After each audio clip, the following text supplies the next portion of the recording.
So imagine you're this guy, and you're out having a nice brisk walk on a sunny day. And then suddenly, boom, you remember that one day you'll die, and everyone you love will die, and everything you've ever loved will cease to exist.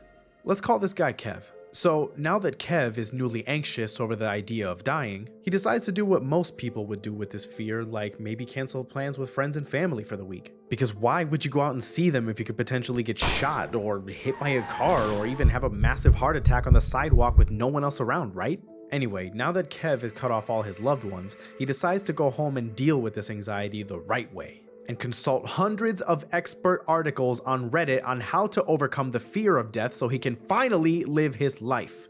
Who knows? Maybe Reddit can teach him some breathing exercises or a mantra to tell himself when he's feeling down. Or maybe reassure him that he's most likely not going to die today, but instead maybe in 40 years when liver cancer kicks in. Wait, did they say liver cancer? Kev was feeling tired and weak lately, and it's definitely not because of his sedentary lifestyle and lack of fruits and vegetables in his diet. How fucking dare you assume that? So then Kev quickly schedules some very necessary doctor's appointments to get to the bottom of where this cancer is and how long he has to live. Fast forward a couple of weeks and Kev's medical results show that he's completely healthy. Which is great, but what's the point of being healthy if you're still gonna die one day, right?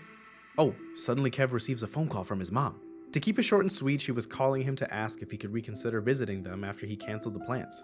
I mean, they miss him, and his cats miss him, so it wouldn't hurt to visit for a little bit, right? Kev says, "Are you fucking crazy? You have any idea how dangerous it is? Let's say I do go there, and then I pull up, and a meteor hits me, and I die. You didn't think of that, did you?" And then he hangs up on her? Anyway, so a little while later, Kev is still feeling overwhelmed with anxiety, so he decides to call his mom back and apologize for his actions. But then he asks her for advice on how to deal with his fear of death. And then his mom says, "You need to stop thinking so much. You have so much to be happy for." And then Kev says, "Fuck you, Mom, and fuck the cats, I can't get about it." You get the gist. So at this point, Kev feels lost and has no idea what to do. I mean, he's done everything to fix his fear of death, but nothing works. He's let go of friends, graduated Reddit with a master's degree in health anxiety, and even consulted his support system on how to get rid of this anxiety, but nothing seems to work. But wait, then Kev has a thought. No, an idea. No, an epiphany. It was in front of him the whole time. I mean, how could he have missed it? It was so obvious. All he needed to do was to try special vitamins and supplements to rebalance and restabilize his emotions. Way to go, Kev! You finally figured it out! Now get out there and do whatever it is that you do. Wait, what does the label say? Do not ingest or likely to cause death. So now Kev feels completely worn out at this point. I mean, just when he thinks he has it figured out, anxiety creeps back in, and oftentimes a lot worse than before. Sometimes he feels numb to it, and other times he feels every ounce of its weight crushing his chest. How is he supposed to feel okay in life? And how could he ever pursue his passions? Would it ever be safe to see his loved ones? To start a family? To raise kids? To do anything without the possibility of death? Maybe, but on the other hand, what if instead of spending all his time avoiding death, he chose to accept it? To recognize that, yes, it's coming one day, but also his time spent avoiding it could be better spent doing the things he loves. Sure, he might die while hanging out with his loved ones. He might get hit by a car while crossing a road, and his heart might give out while he's out for a walk. But if there's one thing that's guaranteed, is that if he keeps avoiding everything because of death, he'll never live life. He'll never be able to enjoy visiting his loved ones. He'll never enjoy bonding with his partner. He'll never walk through a park and enjoy the sun rays. He'll never enjoy his favorite food, his favorite song, his favorite movie, his favorite anything. It's a vicious cycle. Every time he chooses to miss out on an experience or cut off a relationship or search everywhere for some sort of reassurance, he was feeding into that fear. But every day he has the choice to accept death for what it is and then do what he values anyways. It may take some time, but eventually he'll learn that he doesn't have to miss out on life. Now, practicing acceptance is just that. It's a practice. He won't be a master right away. But if he did practice it, he'd learn that there's beauty in knowing that he gets to do what he wants to do in this moment, even though he might die.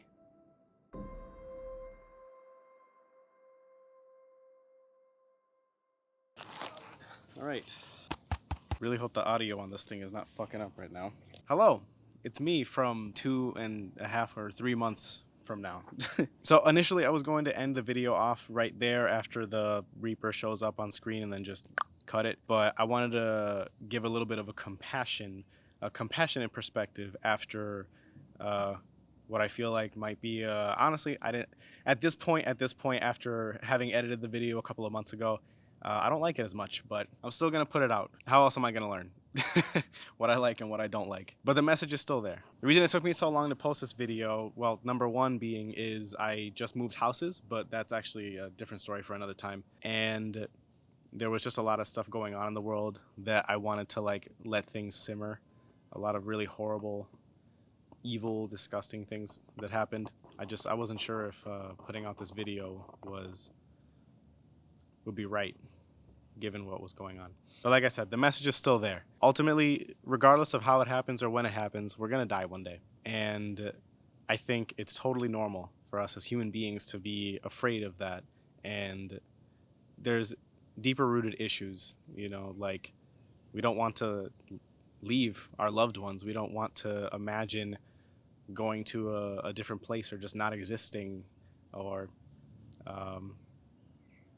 not being able to do the things that we love, or maybe we didn't get to do everything that we wanted to do in our lives, or we have all sorts of regrets. And what matters is that we do what we care about in the moment and what we value in the moment. That's what is really going to keep us grounded and make space and more room for things like joy and happiness. It's tough. It's fucking tough. I'm not gonna lie to you, because this is coming from me, and I know damn well I could try as hard as I can to feel more comfortable with the fear of death than I did years ago. But it's gonna be different telling that to someone else. I can only give this advice to you, mind you. I'm just throwing it out there. The work is on you. I really want to emphasize that it takes a bit of work. It takes practice, you know. Whatever it is that you enjoy doing, whatever it is that you care about, discover your values and then go do them. And keep in mind that whenever this fear comes up, whenever this anxiety comes up, instead of trying to push it away and avoiding doing things and avoiding living your life, you know, just to avoid the small chance that you might die or get killed off by something, do those things you care about anyways, because we will die one day. And we won't be able to do them again, but you can do them now. So if you know that you can do what you want to do, then go do it. Simply put, just go do it. This is probably the longest, not even the longest video, but like the longest time I've ever taken to put out a video, I think. This video has been like mostly edited for months now. But that's okay. On to the next one.